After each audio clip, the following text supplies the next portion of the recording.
Sus palabras ainda resuenan en mi memoria, como si hubieran sido dichas ayer.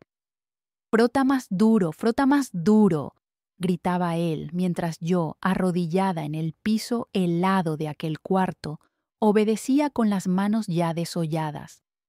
Jamás imaginé que los alaridos de un hombre pudieran marcarme tan hondamente que incluso después de casi 7 décadas, todavía me despierto en medio de la noche, escuchando aquella voz. ¿Saben cuando dicen que ciertos momentos definen quiénes somos? Aquella mañana de septiembre, cuando tuve que limpiar los pecados ajenos con mis propias manos, fue cuando comprendí que necesitaba hacer algo o moriría, como tantas otras mujeres silenciadas por el temor.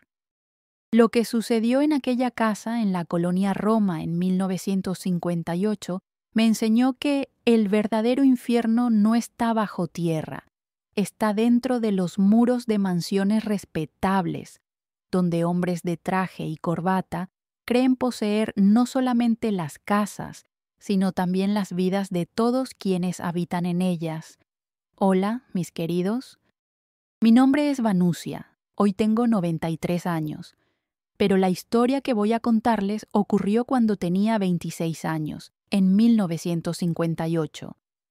Una historia que quedó guardada tanto tiempo dentro de mi pecho que casi me asfixia. Tal vez nunca me vean de la misma manera después de que termine, pero ya no me importa. Ciertos secretos pesan demasiado para ser llevados hasta la tumba. Antes de continuar, me gustaría pedirles que se suscriban al canal, dejen su like y un comentario contándonos desde dónde están escuchando esta historia. Su apoyo significa mucho para nosotros.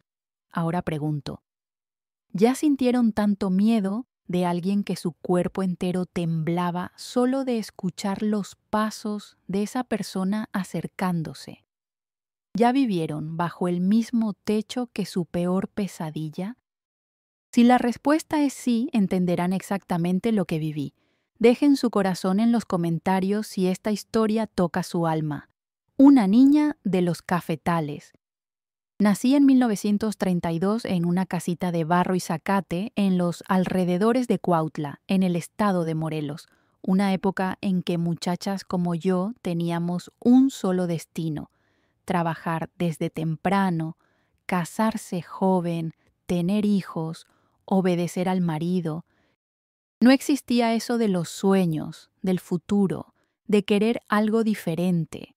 La vida era lo que era, dura como las piedras del sendero que separaba nuestra casa del pueblo. Mi padre, Álvaro, trabajaba en el ferrocarril, salía todavía en la oscuridad del amanecer y volvía cuando las primeras estrellas ya salpicaban el cielo. Hombre de pocas palabras y muchos callos, cargaba en el rostro marcado por el sol la dureza de una vida que nunca le dio tregua. Mi madre, Antonia, lavaba ropa ajena, balanceando bultos enormes en la cabeza, mientras yo y mis 5 hermanos nos aferrábamos a su falda larga, como pollitos alrededor de la gallina. Nuestra casa era diminuta, tan diminuta que teníamos que dormir apretados unos contra otros en las noches frías de invierno. El suelo era de tierra apisonada, que mi madre barría religiosamente todas las mañanas, haciendo dibujos con la escoba de palma para que pareciera un tapete. Las paredes pintadas con cal que mi padre traía del trabajo en costales escondidos bajo la camisa quedaban blancas por algunas semanas. Después, el tiempo y la humedad iban devorando el color, dejando manchas que parecían mapas de lugares desconocidos. El aroma de aquella casa nunca me abandonó. Era una mezcla peculiar de café recién colado, de la leña que ardía en el fogón hecho de barro y piedras, del jabón corriente que mi madre fabricaba con grasa de puerco y sosa cáustica, del tabaco que mi padre picaba en las noches de sábado mientras escuchábamos el radio del vecino por la ventana abierta. Éramos pobres, tan pobres que el hambre era una presencia constante, como un pariente indeseado que se negaba a marcharse. A los 8 años ya ayudaba a mi madre en la orilla del río, tallando ropas ajenas en piedras lisas por el uso de generaciones de lavanderas que vinieron antes de nosotras. Mis manos, todavía pequeñas pero ya callosas, se hundían en el agua helada de la mañana. Tallaban, retorcían, tendían. Me gustaba observar las sábanas blancas bailando en el tendedero improvisado entre los guayabos, como fantasmas alegres bajo el sol fuerte. Era bonito, a pesar de todo. Era una vida sencilla, pero tenía una honestidad en ella que solo mucho tiempo después vendría a valorar.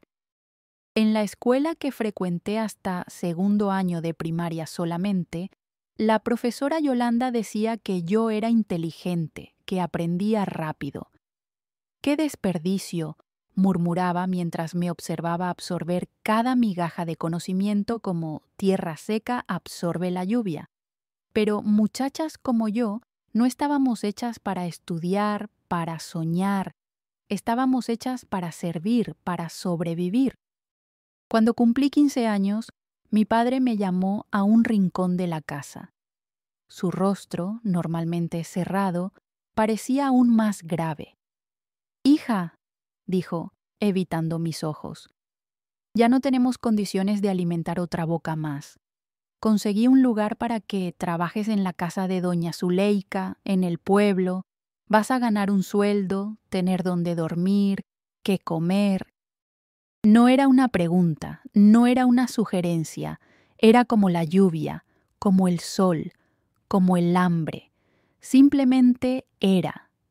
Lloré toda la noche, abrazada a mi madre, quien acariciaba mis cabellos en silencio, sus propias lágrimas mojando la parte superior de mi cabeza.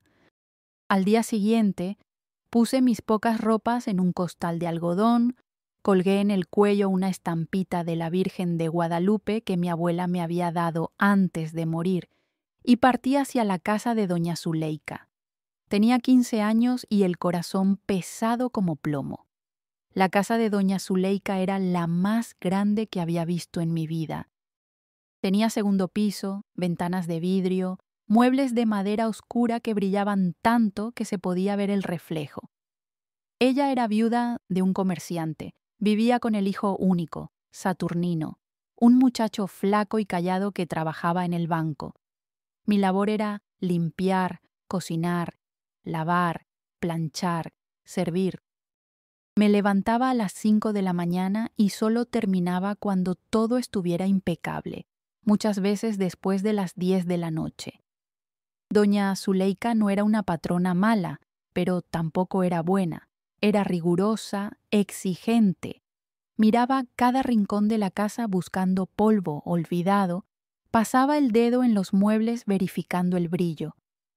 Nunca me golpeó, pero sus palabras a veces cortaban más profundo que cualquier látigo. «Muchacha del campo», decía cuando yo rompía algo o no entendía una orden. «Tienes manos de albañil y cerebro de gallina». Fue en la casa de doña Zuleika que aprendí a ser invisible, a moverme por los cuartos sin hacer ruido, a prever necesidades antes de que fueran expresadas, a existir sin realmente estar presente. Era como si fuera un fantasma, un par de manos sin cuerpo, sin voluntad, sin identidad. El hijo Saturnino me ignoraba completamente, como si yo fuera parte del mobiliario. Pasaba junto a mí en los pasillos sin una mirada, sin un buenos días. A veces, cuando servía la cena, sentía sus ojos en mi espalda, pero cuando me volteaba, él ya estaba concentrado en su plato, como si yo no existiera. Los años transcurrieron así, monótonos, un día igual al otro. Enviaba la mitad de mi sueldo a mis padres todos los meses. Guardaba el resto en una bolsita escondida debajo del colchón delgado donde dormía en un cuartito minúsculo al lado de la cocina. Soñaba vagamente con un futuro diferente, Tal vez casarme con algún muchacho decente, tener mi propia casa, por más pequeña que fuera, donde nadie me miraría como una intrusa. En mis días libres, que eran escasos, paseaba por el pueblo, observando aparadores de tiendas con vestidos que nunca podría comprar, mirando familias en el parque, niños jugando. La soledad era una compañía constante, tan familiar que casi ya no la notaba. Fue en una de esas tardes libres, cuando tenía 22 años, que conocí a Moacir. Él trabajaba como repartidor en una panadería y, mientras yo admiraba los dulces expuestos en el aparador, me preguntó qué me gustaría. Me quedé sin palabras. Expliqué que solo estaba mirando, que no tenía dinero para comprar nada. Él sonrió, una sonrisa que iluminó su rostro moreno, y llegó hasta los ojos, y me ofreció un pan dulce de cortesía de la casa. Fue el gesto más gentil que alguien había hecho por mí en años. Comenzamos a encontrarnos en mis días libres. Moacir era sencillo como yo, hijo de campesinos que había venido al pueblo a probar suerte. Tenía sueños grandes, hablaba de montar su propio negocio algún día, de construir una casa para nosotros. Nos besamos por primera vez debajo de un árbol de mango en el parque, un beso tímido que hizo mi corazón dispararse como caballo salvaje. Por casi 2 años vivimos ese romance escondido, hecho de momentos robados, de domingos soleados, de promesas susurradas. Moacir quería casarse, decía que estaba juntando dinero, que pronto tendríamos nuestra oportunidad. Yo creía, o quería creer. Era la primera vez en la vida que soñaba con algo que parecía posible a mi alcance, pero el destino tenía otros planes para mí. Una tarde de domingo, cuando volví a la casa de doña Zuleika, encontré una agitación inusual. Saturnino, el hijo, estaba comprometido. Iba a casarse con la hija de un hacendado rico de Cuernavaca. La casa recibiría muchas visitas en las próximas semanas, habría fiestas, cenas. Necesitarían otra empleada, pues yo sola no daría abasto. Al día siguiente llegó Hilda, una mujer de unos 40 años, experimentada, que había trabajado en casas grandes en la capital. Me miró de arriba abajo con sus ojos pequeños y astutos, y en ese mismo instante sentí que no seríamos amigas. «Muchacha», me dijo cuando estábamos solas en la cocina, «tienes suerte de que yo llegué. Del modo en que esta casa está mal cuidada, no ibas a durar mucho en el empleo». Quise decir que trabajaba de sol a sol, que hacía lo mejor que podía, que doña Zuleika nunca se había quejado, pero tragué las palabras como había aprendido a hacer. Solo asentí y continué pelando papas para la cena.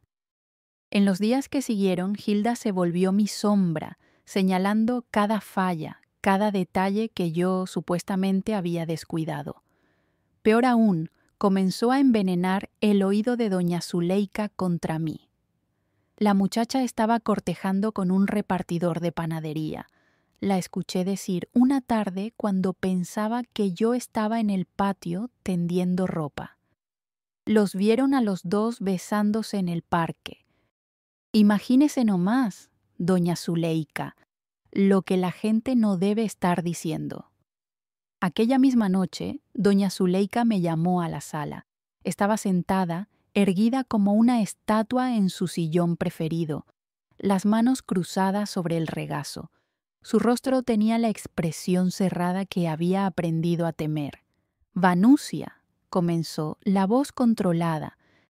«Llegó a mis oídos que andas encontrándote con un muchacho, un repartidor de panadería». Sentí la sangre huir de mi rostro. ¿Cómo negar? Era verdad.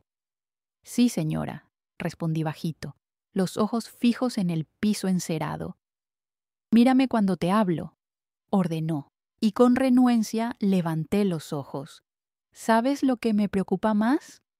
No es que estés cortejando, es que lo hagas a escondidas, como si tuvieras algo que ocultar. Señoritas decentes no necesitan secretos, Señoritas decentes son transparentes, honestas.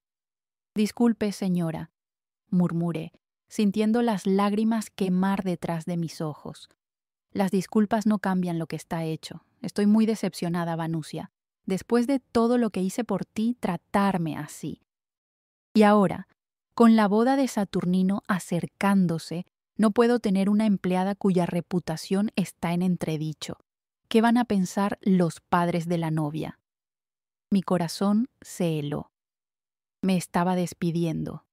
Por favor, doña Zuleika, supliqué, el miedo creciendo dentro de mí como una ola oscura. Necesito este empleo. Mi familia depende del dinero que mando.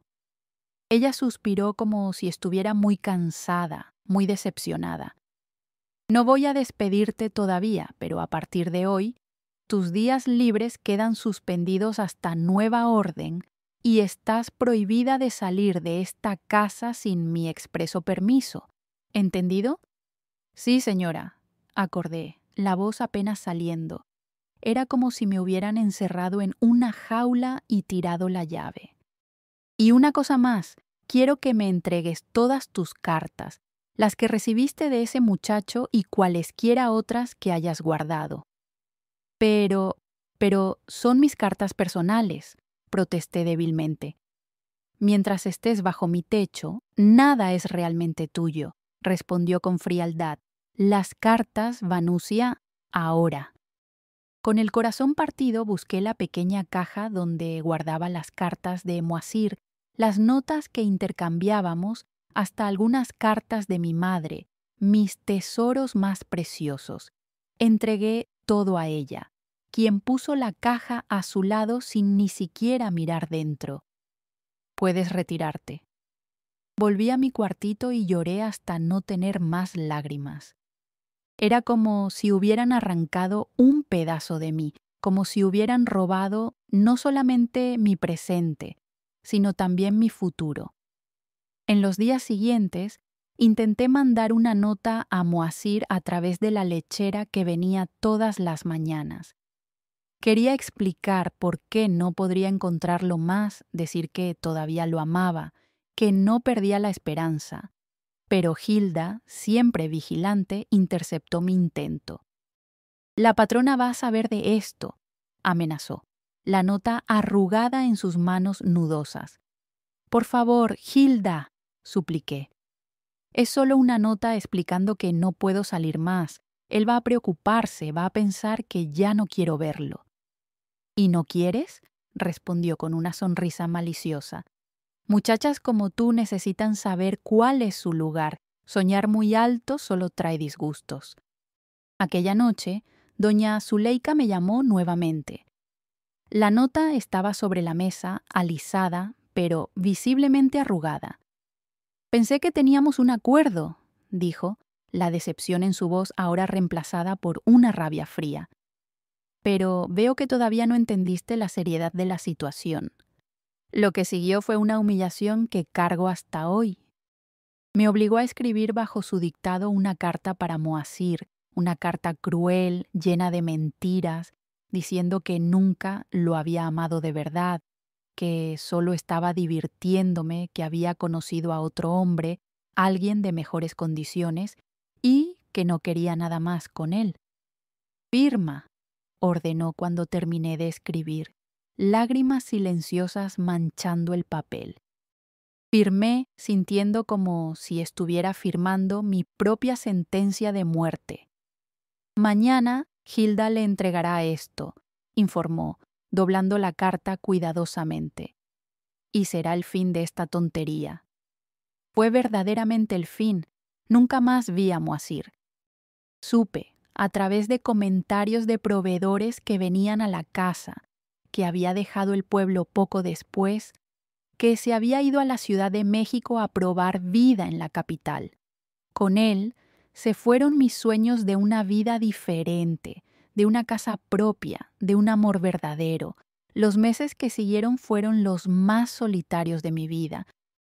Trabajaba como un autómata, levantándome antes del sol, durmiéndome mucho después de que se ocultara. Evitaba a Hilda lo más que podía, respondía a doña Zuleika solo lo necesario. Me había vuelto verdaderamente invisible, una sombra moviéndose por los rincones de la casa. La boda de Saturnino sucedió en una tarde calurosa de abril.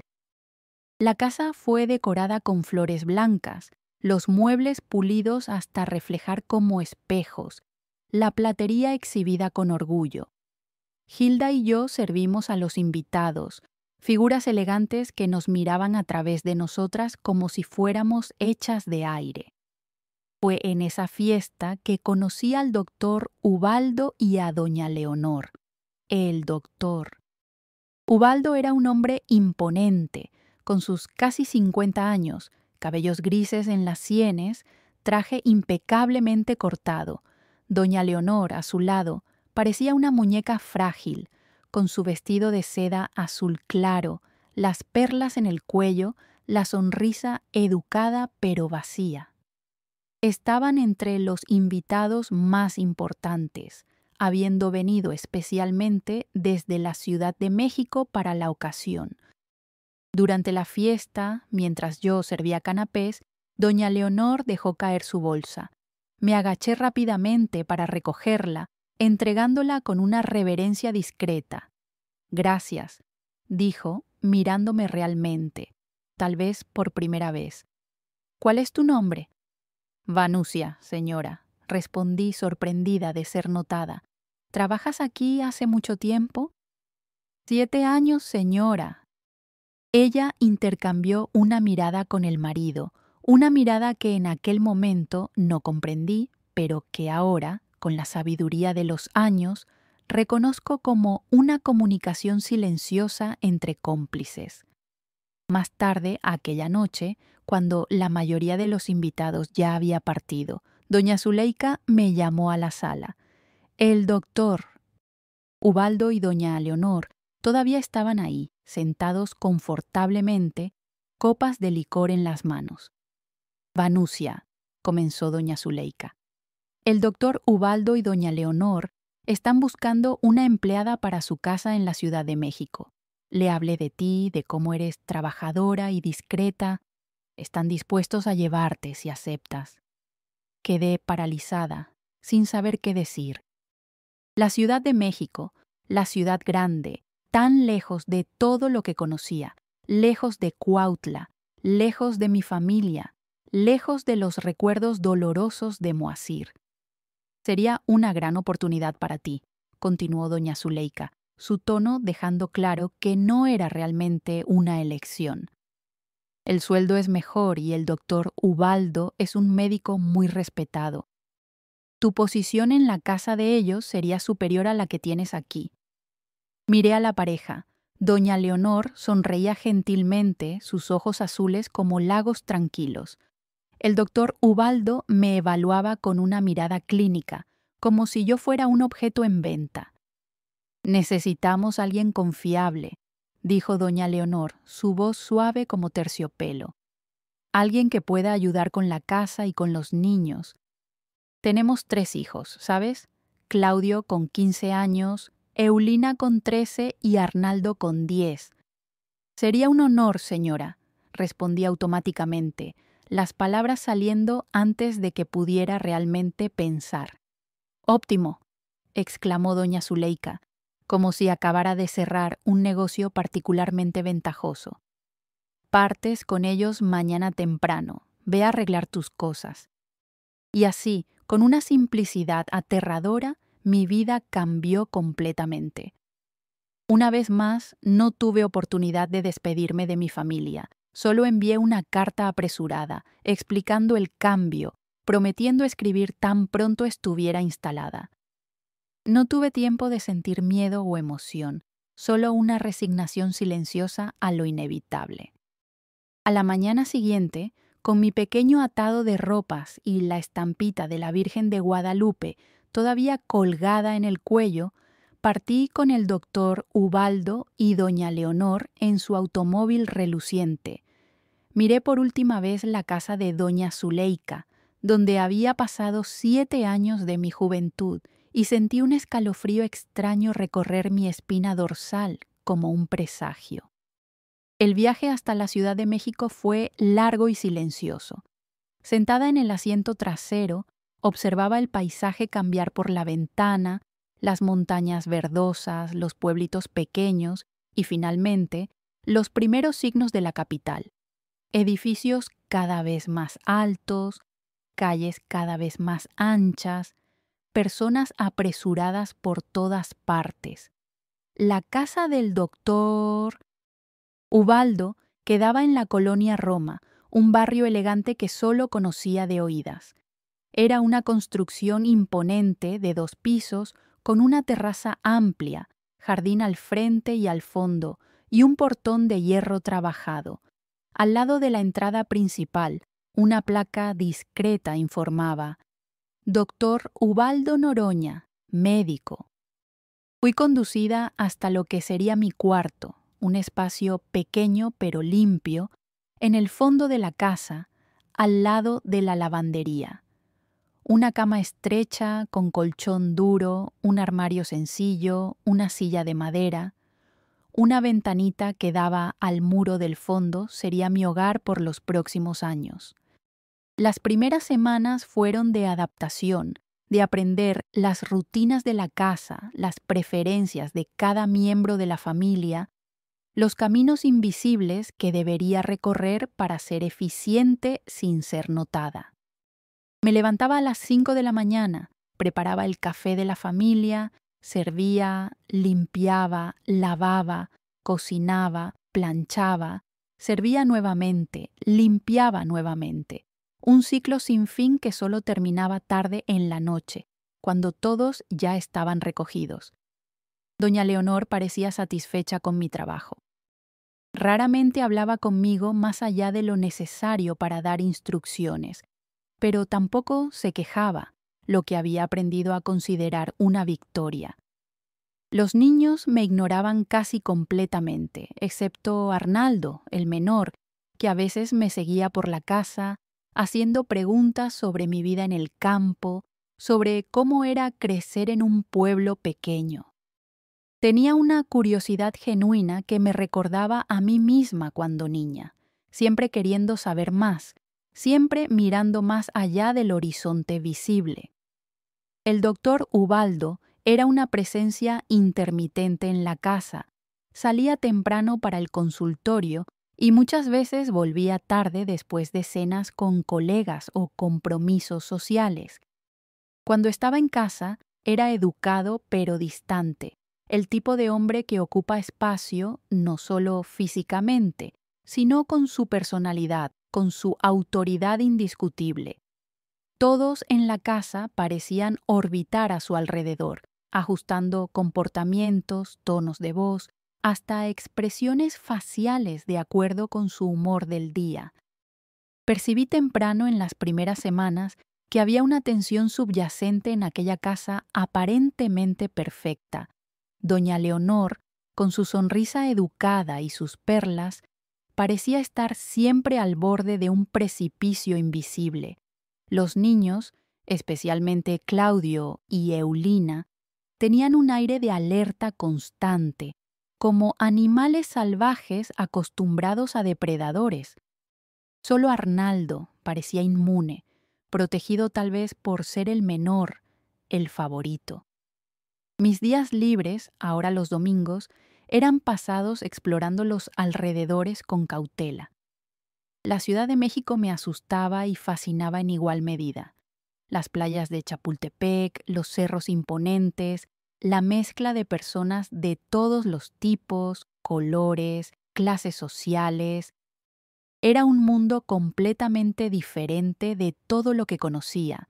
Escribía a mi familia regularmente, enviando parte de mi sueldo, contando sobre la vida en la capital, pero omitiendo la extraña atmósfera de la casa donde trabajaba. ¿Para qué preocuparlos? Además, comparado con lo que ya había vivido, no era tan malo. Tenía comida, techo, trabajo. ¿Qué más podría esperar una muchacha como yo? Fue cerca de 4 meses después de mi llegada que presencié por primera vez el verdadero carácter del doctor Ubaldo. Era una noche de viernes y había llegado más temprano de lo habitual, un raro evento que puso a todos en estado de alerta. Yo estaba terminando de servir la cena cuando Claudio, el hijo mayor, hizo un comentario sobre una nota baja que había recibido en la escuela. El silencio que cayó sobre la mesa fue tan denso que podría cortarse con un cuchillo. El doctor Ubaldo continuó comiendo tranquilamente, cortando la carne en pedazos precisos, masticando despacio, tomando un sorbo de vino. Cuando finalmente habló, su voz era controlada, casi gentil. «Repite lo que acabas de decir, Claudio». El muchacho palideció visiblemente. «Saqué una nota baja en matemáticas, papá. Un 6. Pero prometo que voy a mejorar. Voy a estudiar más». «Un 6», repitió el doctor Ubaldo, todavía en aquel tono tranquilo que yo comenzaba a percibir era más amenazador que cualquier grito. ¿Sabes qué hacía yo cuando sacaba un 6 en la escuela, Claudio? ¿Sabes qué hacía mi padre conmigo? No, señor, respondió el muchacho casi en un susurro. Mi padre me enseñaba que el fracaso no era una opción para los hombres de nuestra familia, que la mediocridad era para los débiles, para los pobres de espíritu, no para los Noroña. Limpió los labios con la servilleta de lino, un gesto delicado que contrastaba con la amenaza velada en sus palabras. Después de la cena, en mi consultorio, vamos a revisar tus lecciones. Vi a doña Leonor apretar los labios, a Eulina bajar los ojos al plato, a Arnaldo quedarse súbitamente muy interesado en su comida. Nadie dijo nada, nadie se opuso. Era como si todos supieran lo que estaba por venir y hubieran aceptado hace mucho tiempo que no había nada que hacer.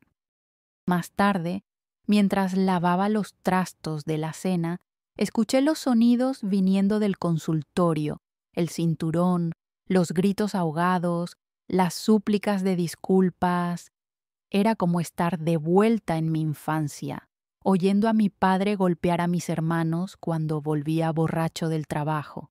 La misma impotencia, el mismo nudo en el estómago, el mismo impulso de intervenir sofocado por el miedo. Cuando Claudio finalmente salió del consultorio, pasó por la cocina aguantando las lágrimas, la espalda rígida, como si cada movimiento fuera una agonía. Nuestros ojos se encontraron por un breve instante, y en aquella mirada había una complicidad dolorosa, un reconocimiento mutuo de nuestra posición en aquella casa, objetos, no personas, propiedades a ser usadas, castigadas, descartadas conforme la voluntad del dueño. Aquella fue apenas la primera de muchas veces que presencié la crueldad del doctor Ubaldo. Con el pasar de los meses fui percibiendo el patrón. En público era el médico respetado, el padre de familia ejemplar, el marido devoto. En casa, detrás de puertas cerradas, era un tirano, un hombre, cuyo ego frágil era nutrido por el miedo que inspiraba en todos a su alrededor. Vi a doña Leonor tragar lágrimas después de conversaciones a puertas cerradas con el marido. Vi a Eulina desarrollar un tic nervioso, jalando obsesivamente un mechón de cabello hasta casi arrancarlo. Vi a Claudio endurecerse, una rabia silenciosa creciendo dentro de él, mientras intentaba desesperadamente conquistar la aprobación imposible del padre. Y aún así, por casi 2 años, fui perdonada. No sé precisamente cuándo los ojos del doctor Ubaldo comenzaron a verme no apenas como un mueble de la casa, sino como una mujer. Tal vez fue aquella tarde de julio, cuando me vio canturrear mientras tendía sábanas en el tendedero del fondo, el vestido sencillo pegado al cuerpo por el sudor del verano capitalino. Tal vez fue en una de las noches en que serví la cena, cuando accidentalmente mi brazo rozó el suyo al poner el plato frente a él. O tal vez siempre estuvo ahí, aquella mirada predatoria, solo aguardando el momento correcto para revelarse. El hecho es que, después de casi 2 años trabajando en aquella casa, sentí el cambio, sutil como una corriente de aire frío que entra por debajo de la puerta en noche de temporal. Comenzó con comentarios aparentemente inocentes. «Este vestido te queda bien, Vanusia. Estás más colorada hoy. ¿Anduviste tomando sol?» Pequeñas observaciones que, viniendo de cualquier otra persona, serían apenas gentilezas cotidianas. Pero, viniendo de él, con aquella media sonrisa que no alcanzaba los ojos, me causaban un malestar inexplicable, como el anuncio de una tormenta que todavía no se formó en el horizonte, pero cuyo olor ya está en el aire. Pasé a evitar quedarme sola con él. Adelantaba o atrasaba mis tareas para no estar en los mismos cuartos. Cuando era inevitable, mantenía siempre algún mueble entre nosotros, alguna distancia segura, los ojos bajos, las respuestas cortas, pero cuanto más me esquivaba, más él parecía determinado a acorralarme, como un cazador que encuentra placer en la persecución tanto como en la captura. En una tarde de marzo de 1958, doña Leonor salió con los hijos a visitar a una tía enferma en Coyoacán. Se quedarían fuera hasta el día siguiente. El doctor Ubaldo, que raramente cambiaba su rutina, anunció que no iría al consultorio aquella tarde, que necesitaba organizar algunos papeles en casa. Sentí un escalofrío recorrer mi espalda al oír aquello durante el café de la mañana. Pasé toda la mañana en estado de alerta, como un animal que presiente el peligro. Alrededor de las 2 de la tarde, estaba en la cocina preparando el almuerzo cuando escuché sus pasos acercándose. Eran pasos que había aprendido a reconocer, firmes y decididos, el sonido de alguien que nunca duda de su derecho de ocupar cualquier espacio. Fingí estar muy concentrada en lo que hacía, picando cebollas con una precisión innecesaria, los ojos fijos en la tabla de madera. «Vanusia», llamó desde la puerta, y aún sin mirar, pude sentir sus ojos recorriendo mi cuerpo como manos invisibles e indeseadas. «Sirve mi almuerzo en el consultorio hoy». «Sí, señor», respondí todavía sin levantar los ojos. «En 15 minutos estará listo». Él no se movió. Continuó parado en la puerta, observándome, una presencia pesada que parecía succionar todo el aire del ambiente. Después de un silencio que pareció interminable, finalmente se alejó, sus pasos resonando por el pasillo. Cuando el almuerzo quedó listo, arreglé la bandeja con cuidado, intentando controlar el temblor de las manos. Respiré hondo varias veces antes de dirigirme al consultorio. «Virgen de Guadalupe», susurré tocando la estampita en el cuello. «¡Protégeme!». El consultorio del doctor Ubaldo era un santuario masculino, con paredes forradas de libros, el escritorio de caoba maciza, el olor a tabaco y cuero que flotaba en el aire. Entré después de tocar levemente, encontrándolo sentado en su sillón, un libro abierto en el regazo, un vaso de whisky en la mano, a pesar de ser apenas inicio de tarde. «Pon ahí», indicó una mesita lateral sin quitar los ojos del libro. Obedecí, aliviada por su aparente desinterés. Estaba a punto de retirarme cuando habló nuevamente. «Siéntate, Vanusia, quiero hablar contigo». Dudé, una mano ya en la manija de la puerta, el corazón latiendo acelerado. «¿El señor necesita algo más para el almuerzo?» «No, solo siéntate». Lentamente, como quien camina al cadalso, me senté en la punta de la silla que indicaba, la espalda recta, las manos cruzadas sobre el delantal, los ojos fijos en un punto cualquiera de la pared detrás de él. «¿Estás trabajando aquí hace cuánto tiempo?», preguntó, finalmente cerrando el libro y mirándome directamente. «2 años en mayo, señor». 2 años, repitió como si saboreara la información. ¿Y viniste de dónde? De Cuautla, señor. Después trabajé 7 años en Cuernavaca antes de venir a México. Ah, sí, en la casa de la amiga de Leonor. Asintió como si confirmara algo para sí mismo. ¿Y familia? ¿Tienes novio? ¿Hay alguien? La pregunta me golpeó como un puñetazo. ¿Por qué quería saber eso? ¿Qué derecho tenía de preguntar sobre mi vida personal? No, señor, respondí, la boca súbitamente seca. No era exactamente una mentira. Desde Moasir no había permitido que nadie se acercara de esa manera.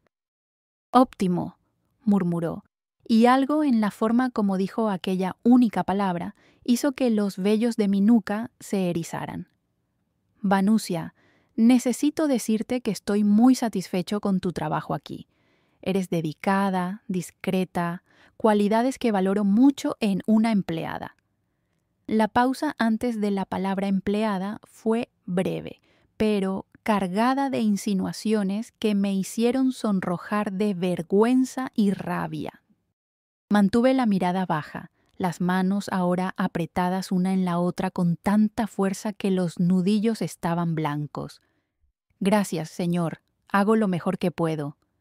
Sí, yo sé qué haces, continuó, su voz más baja, casi un ronroneo. Y pienso que mereces una recompensa por eso, un aumento tal vez, o algunos regalos, ropas nuevas, perfume, cosas que una muchacha joven como tú debe apreciar. Finalmente levanté los ojos, confundida y alarmada. El doctor Ubaldo me miraba con una expresión que nunca había visto antes, o tal vez ya la había visto, pero dirigida a doña Leonor, en las raras ocasiones en que la tensión entre ellos no era de rabia, sino de otro tipo de intensidad igualmente perturbadora. No es necesario, señor, conseguí decir, la voz casi desapareciendo. Estoy satisfecha con mi sueldo. Él sonrió, una sonrisa que no alcanzó sus ojos, que permanecieron fríos y calculistas, evaluando mis reacciones. Se levantó y caminó hasta la ventana, mirando hacia afuera, las manos cruzadas detrás de la espalda. ¿Sabes, Vanusia? Los hombres en mi posición tienen ciertas necesidades, y ni siempre nuestras esposas comprenden esas necesidades. Se volteó mirándome nuevamente. ¿Entiendes lo que estoy diciendo? Entendí perfectamente, y el horror de la comprensión debe haber reflejado en mi rostro, pues él rió, un sonido bajo y sin humor. Veo que entiendes, óptimo, eso facilita las cosas. Doctor Ubaldo, comencé, la voz trémula, yo soy una muchacha decente. Nunca haría nada que... Decente, interrumpió la palabra sonando como una ofensa en sus labios. ¿Qué es lo decente, Vanusia? Es una construcción social, una conveniencia. En el fondo, somos todos animales con impulsos básicos.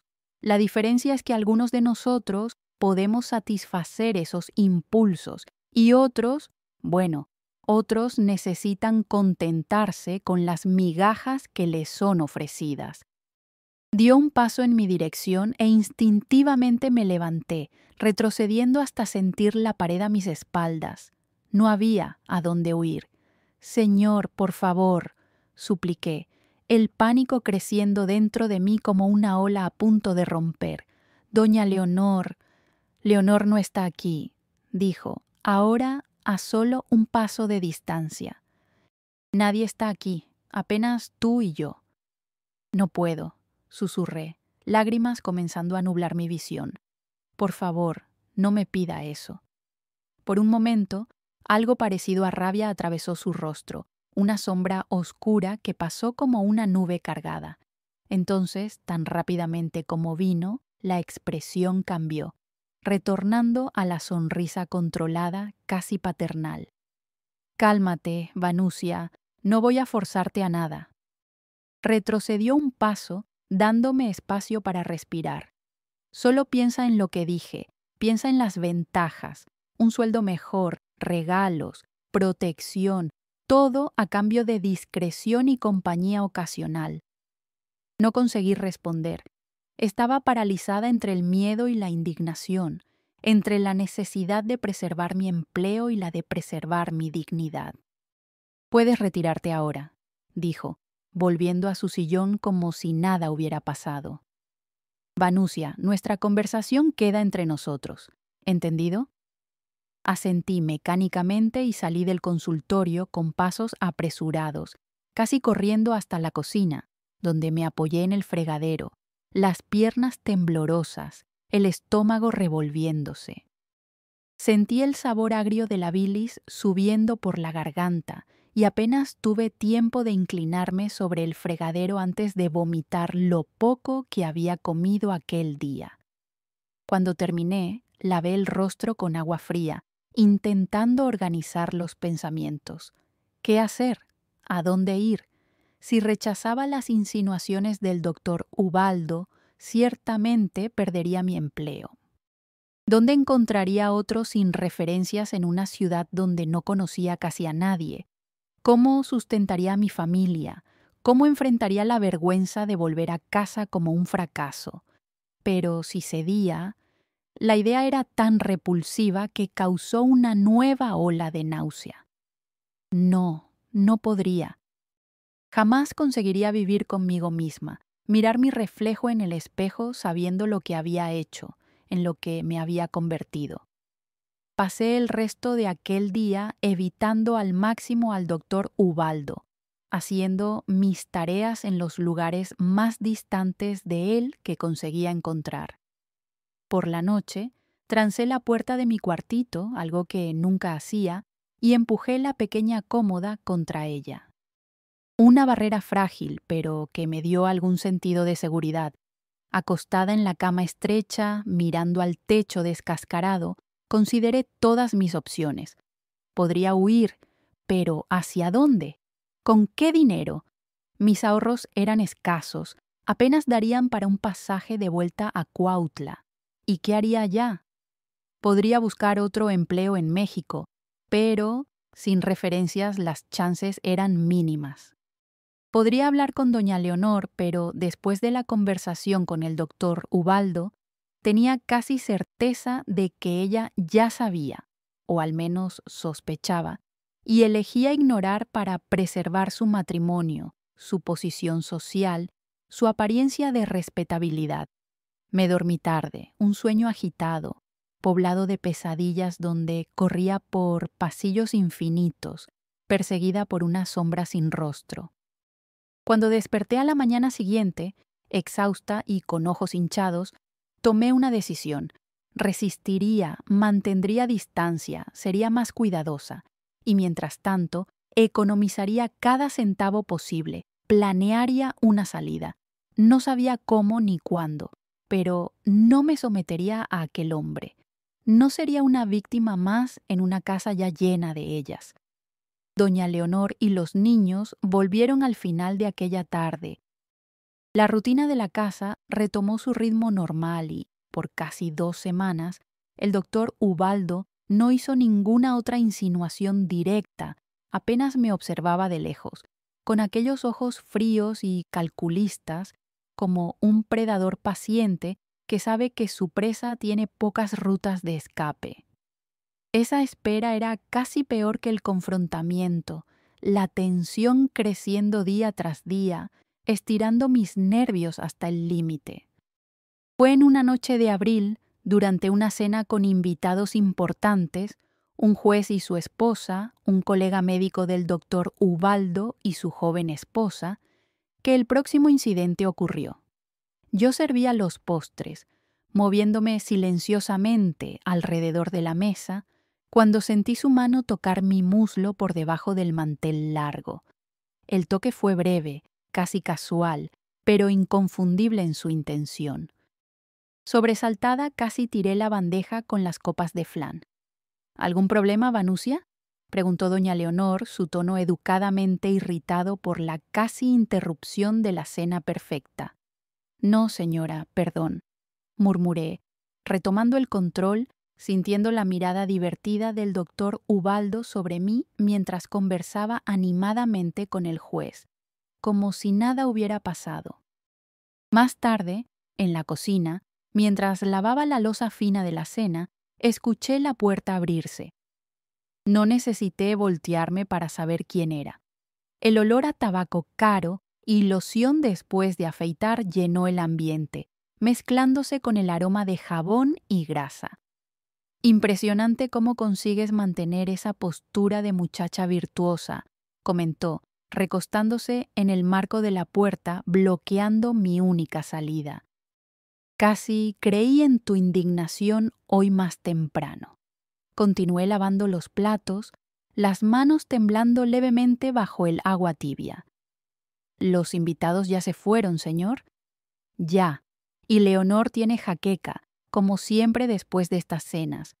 Tomó sus pastillas y se fue a dormir. Dio un paso hacia adentro de la cocina, disminuyendo aún más el espacio entre nosotros. Lo que significa que estamos prácticamente solos. Los niños ya están en sus cuartos. Tragué en seco, el corazón martillando contra las costillas. Necesito terminar esto, señor, y después también necesito dormir. Mañana me levanto temprano para preparar el café.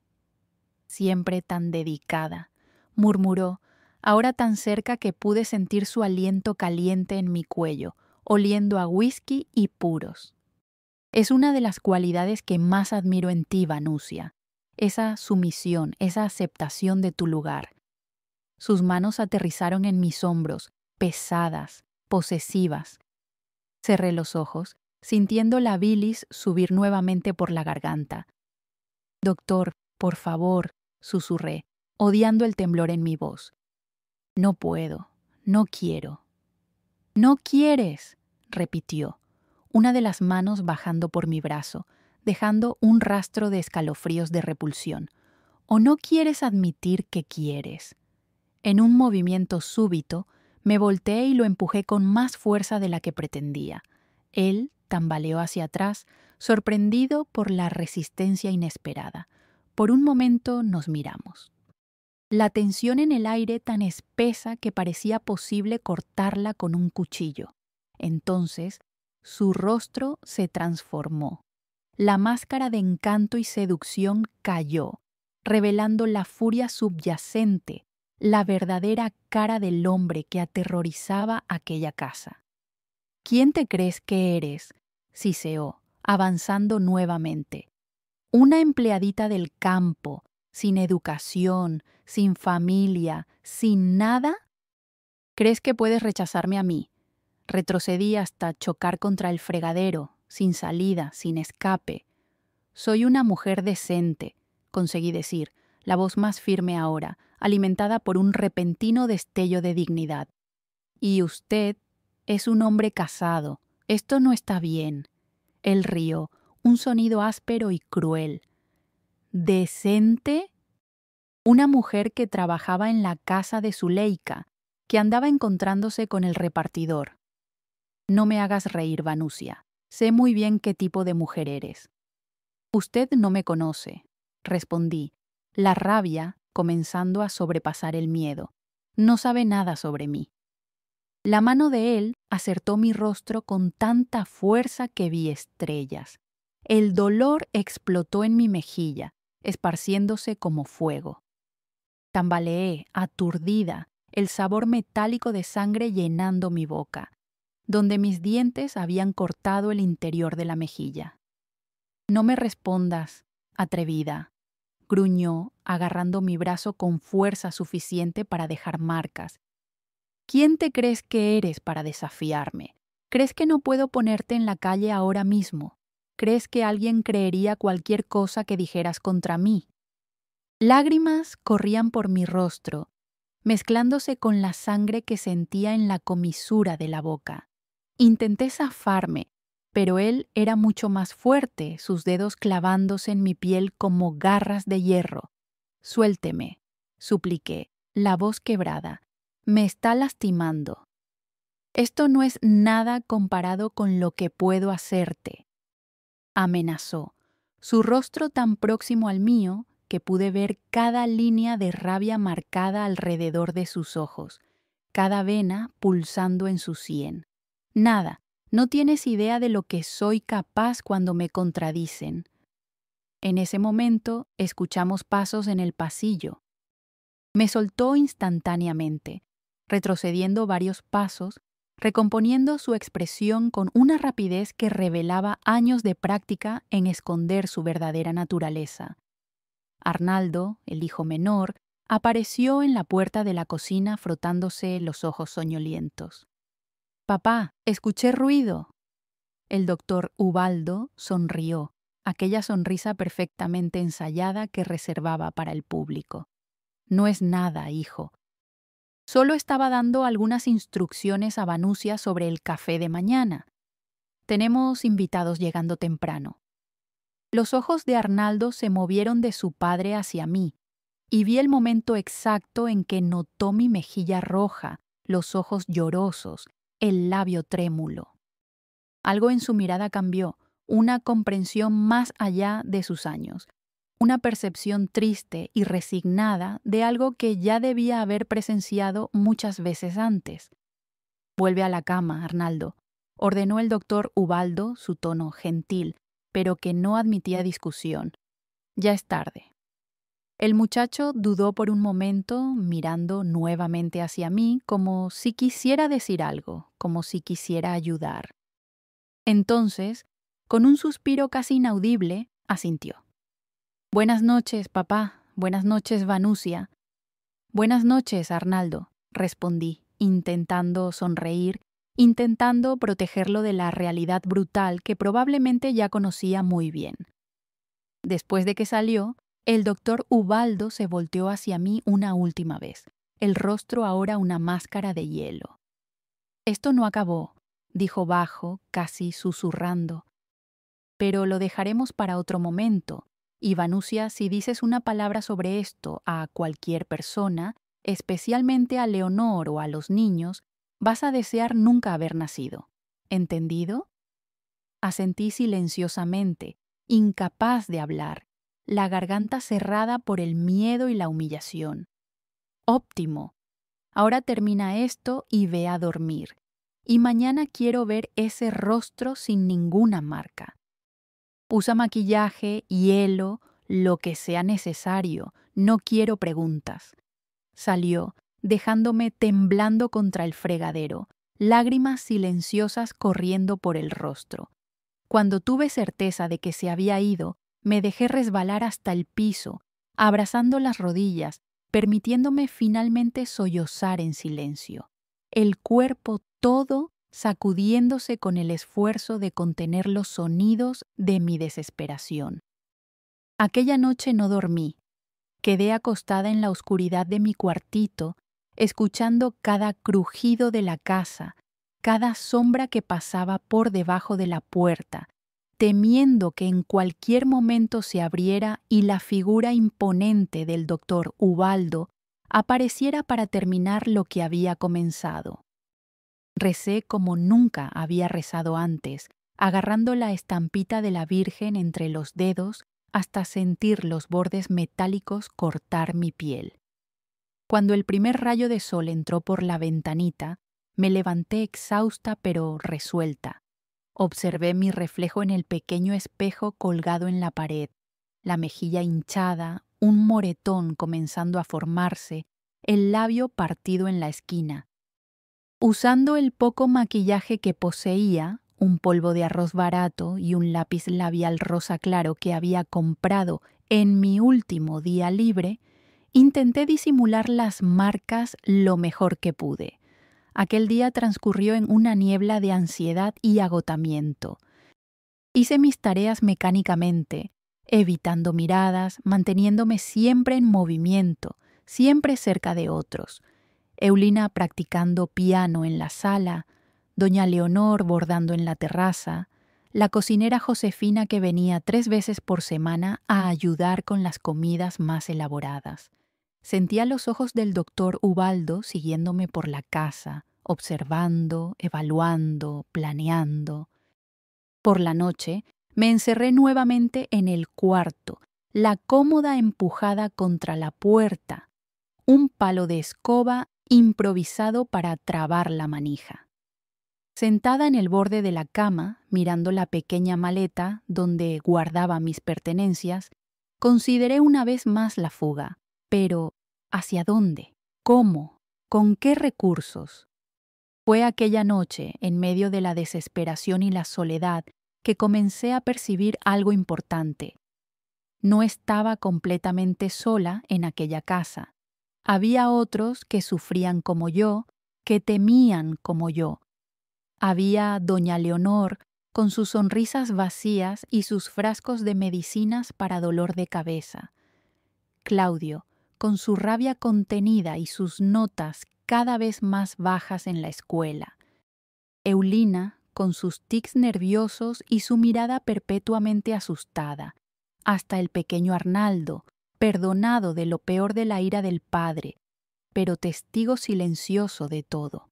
Tal vez, pensé mientras la noche avanzaba, la salvación no estuviera en la huida, sino en la unión. Tal vez juntos pudiéramos encontrar una fuerza que separados no teníamos. Con ese pensamiento me dormí finalmente, un sueño agitado pero no completamente desprovisto de esperanza. Una pequeña llama frágil que no sabía todavía sería tanto mi salvación como el inicio del capítulo más sombrío de mi vida. Los días siguientes fueron un ballet cuidadoso de evasión y vigilancia. Aprendí a prever los movimientos del doctor, Ubaldo a anticipar sus horarios, a nunca estar sola cuando él estaba en casa. Se volvió un juego de ajedrez silencioso, donde cada movimiento era calculado, cada posición evaluada constantemente. Al mismo tiempo, comencé a observar a doña Leonor con otros ojos.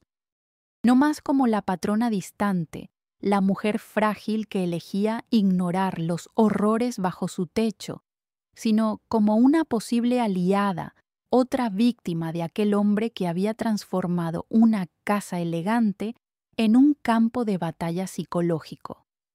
Noté cosas que antes no había percibido, o tal vez había elegido no percibir. Cómo ella usaba blusas de manga larga incluso en los días más calurosos. Cómo aplicaba capas extras de maquillaje en ciertas mañanas. Cómo sus ojos frecuentemente parecían hinchados de tanto llorar. Vi cómo se encogía, casi imperceptiblemente, cuando el marido entraba en una sala. Cómo su voz cambiaba de tono, volviéndose más aguda, más cuidadosa. En una tarde de mayo, casi un mes después del incidente en la cocina, encontré a doña Leonor sola en el jardín del fondo, sentada en un banco de piedra bajo la sombra de un viejo árbol de mango. Estaba bordando, como siempre hacía en las tardes tranquilas, pero sus dedos estaban parados, la aguja suspendida en el aire, la mirada perdida en algún lugar distante. Dudé por un momento, el balde de ropas para tender equilibrado en la cadera. Era arriesgado abordar a la patrona directamente, especialmente sobre un asunto tan delicado, pero algo en el abandono de aquella figura solitaria, en la desolación silenciosa que emanaba de ella, me dio coraje. «Doña Leonor», llamé suavemente acercándome. «¿Se encuentra bien?» Ella se sobresaltó como si hubiera sido arrancada de un sueño profundo. Sus ojos, de un azul descolorido como un cielo de invierno, se focalizaron lentamente en mí. «Vanusia», dijo, recomponiéndose rápidamente, enderezando la espalda, reasumiendo la máscara de serenidad que usaba tan bien. «Sí, estoy bien, solo pensando». Puse el balde en el suelo y comencé a tender las sábanas en el tendedero próximo, buscando palabras, una apertura, un camino para la conversación que necesitaba tener. La señora parecía triste. Arriesgué manteniendo el tono casual, los ojos fijos en la tarea. Ella no respondió inmediatamente y, por un momento, Pensé que había ido demasiado lejos, que sería reprendida por mi osadía. Pero cuando finalmente habló, su voz tenía una cualidad diferente, más baja, más verdadera. A veces la vida no sale como planeamos, Vanusia. A veces nos encontramos en caminos que nunca imaginamos recorrer. Paré lo que estaba haciendo y miré hacia ella. Una única lágrima corría por su rostro, dejando un rastro en el maquillaje perfecto. «Sé cómo es, señora», respondí, sintiendo un nudo en la garganta. «Sé muy bien». Nuestras miradas se encontraron y en aquel momento hubo una comprensión mutua, un reconocimiento de dolor compartido que trascendía las barreras de clase, educación, posición social. Éramos apenas dos mujeres presas en la misma tempestad, agarrándonos a restos diferentes del mismo naufragio. «Él te lastimó, ¿verdad?», preguntó tan bajo que casi no escuché. No necesité preguntar a quién se refería. «Sí, señora». Ella asintió como si confirmara algo que ya sabía. «Vi los moretones. Intentaste esconderlos, pero vi. Siempre veo». «La señora también», comencé, incapaz de completar la frase. «Hace 20 años», respondió una sonrisa triste curvando sus labios delgados. Al inicio no era así. Era encantador, atento, el médico brillante, respetado, de buena familia. Un buen partido, como decía mi madre. Las primeras señales vinieron después del matrimonio, cosas pequeñas, irritación excesiva, celos, control. Después vino la primera bofetada por un vestido que él consideró inapropiado para una cena con colegas. Pedí disculpas, creí que había sido culpa mía. Sus manos temblaban levemente al sostener el bordado, el dedal dorado centelleando bajo el sol filtrado por las hojas del mango. Después del nacimiento de Claudio, empeoró. Cada vez más control, más explosiones. Cuando Eulina nació, pensé que tal vez una niña suavizaría su temperamento, pero solo hizo que transfiriera parte de la rabia hacia ella también. Arnaldo. Arnaldo fue mi último intento, un último hijo, un último esfuerzo para salvar algo que ya estaba muerto hace mucho tiempo. ¿La señora nunca pensó en salir?, pregunté, sabiendo que era una pregunta injusta, conociendo muy bien las cadenas invisibles que ataban mujeres como nosotras a situaciones insoportables. Ella rió, un sonido hueco, desprovisto de humor. ¿A dónde, Vanusia? Con 3 hijos, sin profesión, sin dinero propio. De vuelta a mis padres que me dirían que una mujer de bien debe soportar todo por el bien del matrimonio, de la familia, de las apariencias, a un mundo que vería en mí apenas una fracasada, una esposa que no supo mantener a su marido feliz. Sacudió la cabeza, los cabellos rubios cuidadosamente peinados, brillando bajo el sol de la tarde. Además, él es un hombre poderoso, Vanusia, médico respetado, amigo de jueces, delegados, políticos. ¿Quién creería en mí contra él? ¿Quién arriesgaría su posición, su carrera para defender a una mujer histérica con acusaciones contra un pilar de la sociedad? Cada palabra de ella resonaba dentro de mí, haciendo eco de mis propias dudas, mis propios miedos. Era como oír mis pensamientos más sombríos siendo verbalizados por otra persona, y la familiaridad era tan dolorosa como reconfortante. ¿Y los niños? Comencé pensando en Claudio, Eulina y Arnaldo, creciendo en aquel ambiente tóxico. Los niños son la única razón por la cual todavía estoy aquí, dijo, la voz súbitamente firme. Si saliera, perdería la custodia. Él lo garantizaría. Y entonces estarían solos con él, sin nadie para amortiguar los golpes, para distraer su rabia, para protegerlos cuando sea posible. Asentí, comprendiendo perfectamente la lógica sombría de aquel raciocinio. ¿Cuántas madres no permanecían en situaciones imposibles por el bien de los hijos? ¿Qué haremos entonces? Pregunté, la pregunta escapando antes de poder contenerla. El nosotras, implícito creando una alianza que hasta entonces no existía formalmente. Doña Leonor me miró por un largo momento. No sé, Vanusia, finalmente respondió. No sé si hay algo que podamos hacer, pero dudo.